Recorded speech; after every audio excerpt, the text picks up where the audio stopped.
It must all remain a profound secret.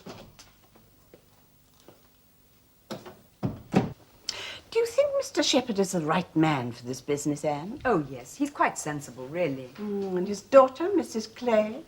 Well... I believe she's been to stay with your sister again. Yes, she has. I wish Elizabeth had some of your judgment, Anne. I never have succeeded in persuading her to do something she does not want to do. Well, she does know what she wants, that's true. For instance, I've always thought it most unjust that she goes to London every spring, and you never do. Oh, but I've never wanted to. She will not listen to me. I do not like this friendship of hers for Mrs. Clay at all. Mrs. Clay is a very clever woman. She knows how to please. Well, I've hinted at everything I can, but it does no good. The friendship is quite out of place. The daughter of your father's agent.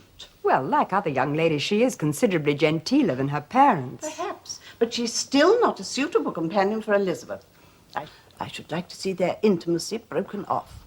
Well, it won't be, I'm afraid. Mrs. Clay is giving us even more of her company than she used to. More than I care for, to tell you the truth. Elizabeth will go her own way. It's an unfortunate friendship, an affront to you, giving her confidence to a woman like that. Oh, she amuses me very much with her affectation and her elegance.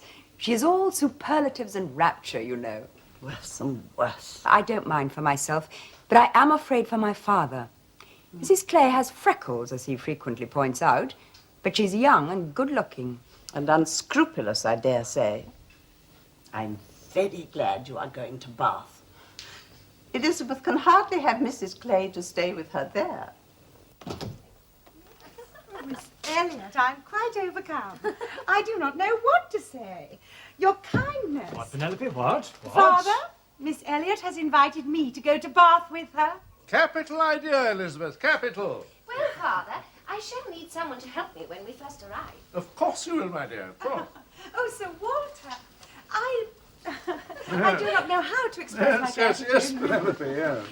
Of course, we shall have to find a tenant first. Eh, what? I take leave to observe, Sir Walter, that the present juncture is much in our favour. Well, it's time something was. Oh, indeed it is, Sir Walter. This new peace will be turning all our rich Navy officers ashore, Sir Walter, eager to spend their prize money. Many a noble fortune has been made in the war. Could not be a better time for having a choice of tenants. Very responsible tenants. If a rich admiral were to come in our way... He'd be a very lucky man, that's all I have to say. Kellynch Hall will be a prize indeed. Greater than any he ever took, however many French ships he'd boarded, eh, Shepherd? Oh, Sir Walter. I presume to observe, Sir Walter, that I have a little knowledge of the gentlemen of the Navy. I'm free to confess that they have very liberal notions. Well, however liberal their notions, Shepherd, there can be very few of them who wouldn't be surprised to find themselves in a house like this. Oh, they would look round them and bless their good fortune, Sir Walter, without a doubt. But I do agree with my father. I do think a sailor would be a most desirable tenant. Possibly, possibly. I do believe, Father, that Mr. Shepherd must have a particular tenant in mind. What, is this true, Shepherd? Well, sir, I did happen to fall in with a likely... Fall in with? Into what ocean? Oh, it was at the quarter sessions in Taunton, Sir Walter. He is a native of Somerset, as a matter of fact, and I presume to observe one who has acquired a very handsome fortune. Has he indeed? What is this Navy officer's name, Shepherd? He is called Admiral Croft, Miss Elliot. Who? Admiral Croft. He was in Taunton to look at some advertised places in the neighbourhood, but none of them suited him, and accidentally hearing... What's that, Shepherd? It proved impossible for Sir Walter Elliot's concerns to be kept entirely secret. Yes. What happened then? Understanding my connection with Kellynch, the Admiral introduced himself in order to make particular inquiries. And what was their result? We had a pretty long conference, Miss Elliot, and he expressed as strong an inclination for the place as a man who knew it only by description could feel. Indeed. He sounds a most eligible and responsible tenant, Miss Elliot. But who is he? I can answer for his being of a gentleman's family, Sir Walter, from the country, near Milverton. Oh. He is a rear admiral. He was at Trafalgar. He's been in the East Indies since. Oh, the East Indies. He's been stationed there for several years, I believe.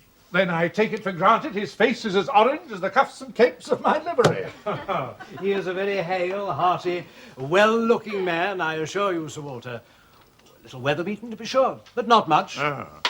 He's quite the gentleman. Miss Elliot. Not likely to make the smallest difficulty about terms. He only wants a comfortable home, and to get into it as soon as possible. I'm glad to hear it. I'm not particularly disposed to favour a tenant. The park will be open to him, of course. There can be very few Navy officers, or men of any other description, who can have had such a range. Oh, indeed not, Sir Walter. But as for the gardens, well, I'm not fond of the idea of my shrubberies being always approachable. And I would recommend Miss Elliot to be on her guard with respect to her flower garden. I'm very little disposed to grant any tenant any extraordinary favour, I assure you. In all these cases, if I may presume to say so, Sir Walter, there are established usages.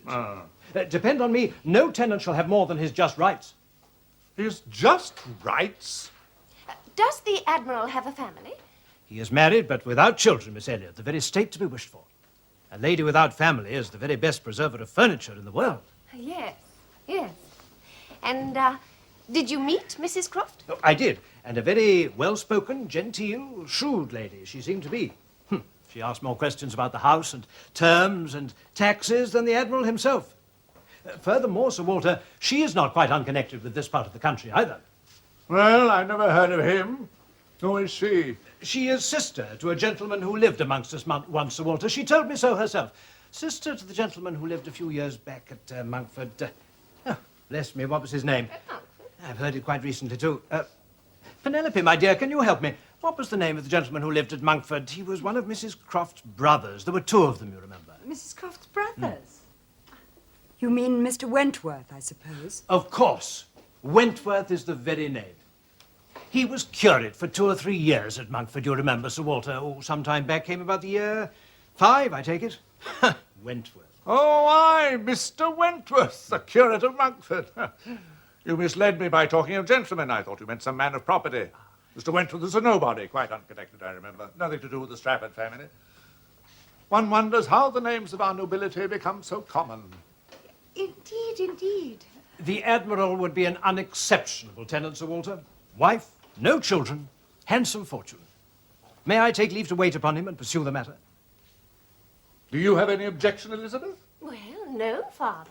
The sooner we find a tenant, the sooner we may move to Bath, and the happier I shall be, won't you, Penelope? Oh, Miss Elliot, you know how much. Well, I leave it to you, Shepherd, to arrange a day for Kellynch to be seen. Very good, Sir Walter.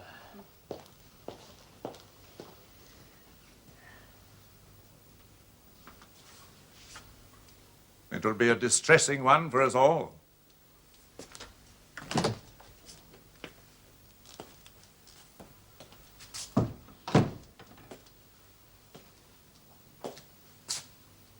Admiral Croft.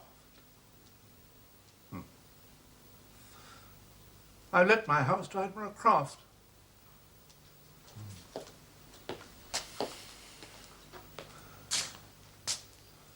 Yes, Admiral Croft's my tenant. Well, certainly better than a mere mister.